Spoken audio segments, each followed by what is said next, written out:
No child should have to see the horrors of war. They should feel safe going to school and not fear for their lives. No child should see their parents suffer or die. But sadly, 24 years ago, this is what happened in Rwanda.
Hello.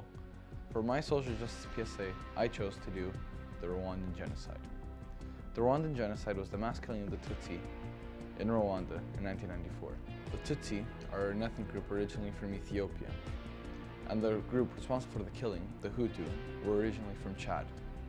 The tension started long before the genocide in 1994. The Tutsi were richer and thought themselves higher of the farming Hutu.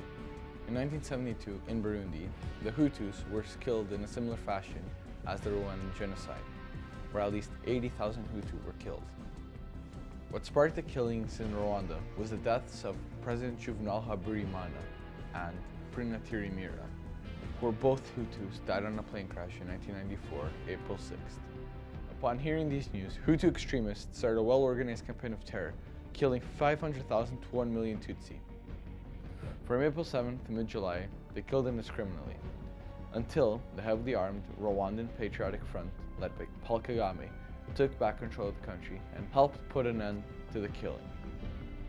This is a terrible act of human killing, and many were left orphaned and alone. But there is hope. A Christian, Brampton-based NGO called Shelter Them has provided them food, shelter, and other daily needs. I personally got to meet the founders of this organization, and my family and I sponsor a child who is in Rwanda right now. Here is a video about who they are and why they started this organization. I was born in the family of 10. My mom and dad left Rwanda in 1959, and it was because of the first genocide.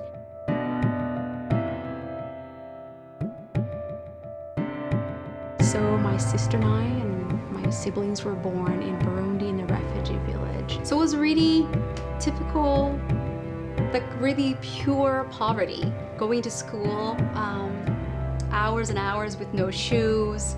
You know, coming home, your mom, she has to find food on the backyard where she has just cultivated a bunch of vegetables, and sometimes because of the dry land, she wouldn't find anything. So it was hard being born as a refugee, not having your home.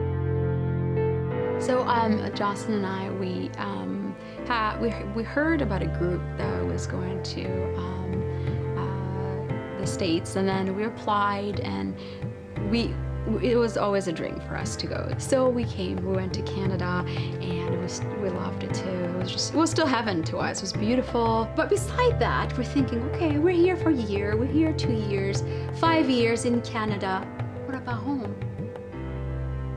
We didn't want to go back to Rwanda really at the beginning, because the memory of, of poverty, of not thinking like what's tomorrow's gonna be. We just kind of want to stay here in Canada, be Canadians, move on with our lives, but didn't work out.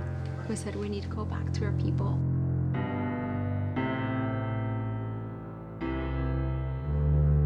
So we went to visit in 2005, and when we went there, just the difference. Remembering your everyday life and the struggles a lot of people had in Africa. We saw a lot of children on the streets begging for food, little kids, cracked lips, no shoes. You can tell they have no tomorrow. You can see their eyes. You know, when you haven't eaten for days, malnutrition, their eyes are yellow, their lips are cracked. As if they haven't taken a shower for months. We're thinking, these kids could be us. So we left the trip, and we just couldn't sit on our couches and watch TV, eat our chips. So it was like, okay, this is a big calling. Josephine and I would just keep looking at each other. This is it.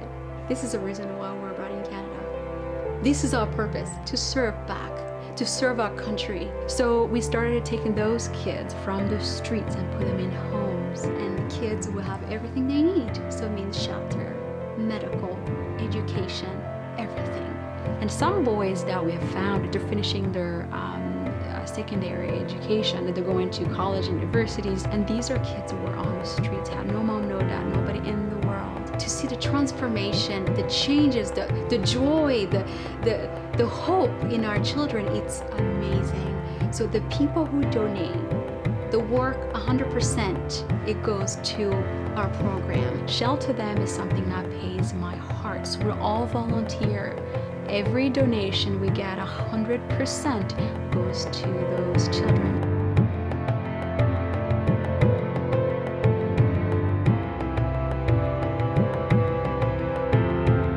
Right now, you may be thinking, how can I help? Your $40 a month will help us break the generational bondage of poverty. If you'd like to help and donate for some of these children, go to the Shelter Them website at shelterthem.ca and start thinking about how much you complain about the minor inconveniences in your life.